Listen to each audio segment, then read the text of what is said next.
Okay, we're going to demonstrate a great way to open up your spine in some very basic stretches and variations off the popular cat-cow stretch. Katie's in a 4-point position, so at first you better make sure that your wrists are directly under your elbows are directly under your shoulders. You're going to make sure your knees are directly under your hips. We stack joints. Katie's head is in the neutral position because there's about a fist distance between her chin and her collarbone. Now we're going to segment that cat-cow by starting with the cervical vertebrae of the neck first. She's going to gently tuck her chin into her chest, and then she's going to lift her chin up. We do not need to go to extreme ranges of motion here. We want a very comfortable range of motion. This is not a stretch. This is movement, and we want quality in that movement. No pain, no trying to make it look like the instructor's movements. It's your comfort level of moving that head up and down.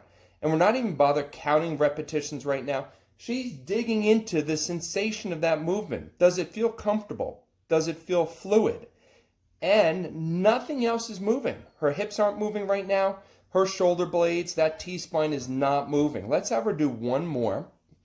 And then the head has to come back into neutral position. Now, as we move down the spine to that thoracic area, she's going to try and isolate movement in that area. By retracting her shoulder blades, that T-spine is going to go into extension. By protracting the blades, she's going to flex that T-spine. Now, common issues with this one is that the shoulders may want to shrug forwards, meaning the shoulders would move towards her ears. We do not want to do that. It's a more beneficial movement if we actually move those blades into a slightly depressed position, which means as they're retracting back, they would also glide back towards her lower spine. So again, we're not looking for extreme ranges of motion. She has not bent her elbows, so there was no distraction there. Do not bend your elbows. That's a very typical compensation. And she's trying to stay very fluid with that up and down movement, maintaining the neck position. Even though her head is moving up and down, she's not lifting her chin. Let's call this the last rep. And then back to neutral. Neutral with that T-spine and those shoulder blades means there should be about 2 inches of space between her blades. She's not staying retracted, and she's definitely not trying to protract. Because now we're going to move down that spine again to that lumbar region. Now, to move the lumbar into extension and flexion, you have to tilt your pelvis. So she's going to start by tilting her pelvis so that her tailbone kind of tucks underneath her. And then as she rights that position and lifts her tailbone up, you're going to see wonderfully that lower back go into the arch extension.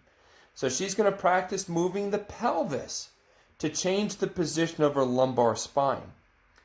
Now, because the lumbar spine, of course, is attached to this T-spine, the beginning T vertebrae have to start to move a little bit. But practicing this move will give you quality in isolating the lumbar vertebrae more without as much T-spine. Not everyone's going to be able to do that. All of these movements take practice.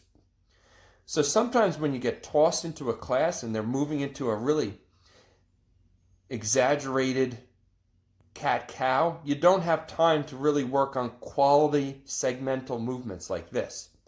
Maybe also do one more. And then returning back to neutral, try putting the whole thing together. We're going to do the standard cat-cow. The neck, the shoulder blades, and the lumbar spine all move together to round out. And then they all move together to create that extended position. You do not have to make these positions extreme. It's quality of movement. It's fluidity of movement. And it should feel really good. So also keep in mind when we're doing this stretch, if you're here for too long and your arms are getting tired and it's actually getting uncomfortable, well, stand up out of it for a couple minutes. You don't want fatigue to start to disrupt what you're trying to get out of this movement. You can stop a second. And really important, any kind of angle change, especially your torso angle change, can improve the stretch and the mobility. So Katie's going to drop her forearms to the ground. So now her elbows are directly under her shoulders. And with a change in torso angle, she's going to go through the same thing. She can do her cervical movement.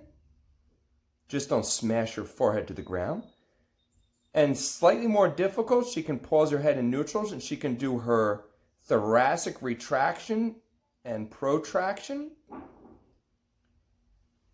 And then she's going to go back to neutral in her T-spine. And then she could try the pelvic movement, anterior and posterior pelvic tilt, changing the position of those lumbar vertebrae. So that's one different angle. She can also actually stand up, and she's going to go into what we call our short athletic stance or deadlift position. And then watch, her spine is neutral. There's that chin distance between her collarbone, and she's going to cervical cat-cow right now from a standing position. Then she's going to go back to neutral. She's going to T-spine cat-cow from here. Really good thing to practice if you are a deadlifter, to get comfortable holding these positions and moving in and out of them. And then she's going to watch the pelvic tilt. She's going to pelvic tilt. Pause there for a second. That's exactly how you do not want to be when you're deadlifting. And then she's going to go into the exaggerated arch. And when you're deadlifting, you don't even want to be exaggerated arch. So she's going to go back to neutral. And there's your deadlift down position. She'll do 3 more of the pelvic tilt now fluidly, opening and closing, learning how to move and isolate the movement from the pelvis. Phenomenal movement practices.